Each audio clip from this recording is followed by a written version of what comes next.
আজকে আপনাদের সামনে যে কবিতাটি পাঠ করে শোনাচ্ছি, কবিতাটির নাম দিতে হবে তাদের হাতে হাত করা। কবি দিলীপ কুমার মণ্ডল।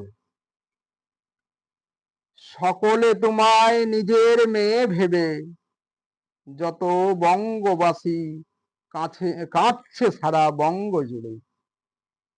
দুটি নয়ন থেকে বৃষ্টির স্রোতে ঝরিয়ে আমি কাঁদছি মা, আজও শুধু তোমার জন্যে।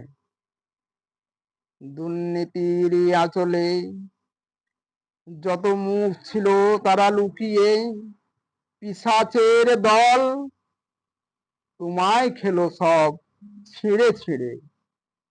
ক্ষত বিক্ষত করেছে দেহ, দিয়েছে নখের আঁচড়। সর্বাঙ্গ দেহ পড়েছিল ঘরে হয়ে তোমার নিথর।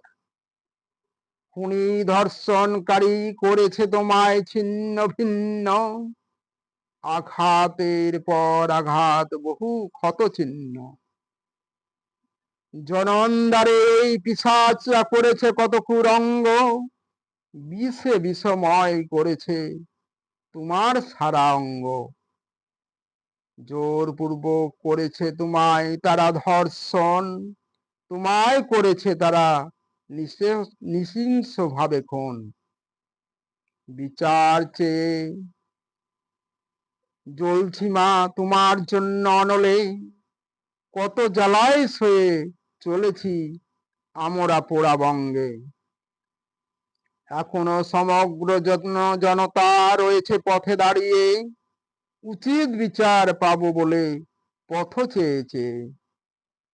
সত্যর পথে চলেছি মোরা সন্ধান নিতে, তবু সত্য ঘটনা করছে লোপাট এ রঙ্গভূমিতে। ক্ষমতার জোরে যত সব পথ করছে বন্ধ, টাকার জোরে সব লোপাট বিচার আজ অন্ধ। কবে যে সব খুনিরা নিমেষে পড়বে ধরা, আমরা তাদের কখনো করব না ক্ষমা। ধরতেই হবে নৃশংস ভাবে হত্যার মূলে এরা কারা, এমন দুর্নীতির সাথে যুক্ত শক্ত হাত ওরা কারা। ধরতে হবে, দিতেই হবে তাদের হাতে হাত করা। তাই তো এসেছে সময়, জাগিছে জনতা সারা বাংলা।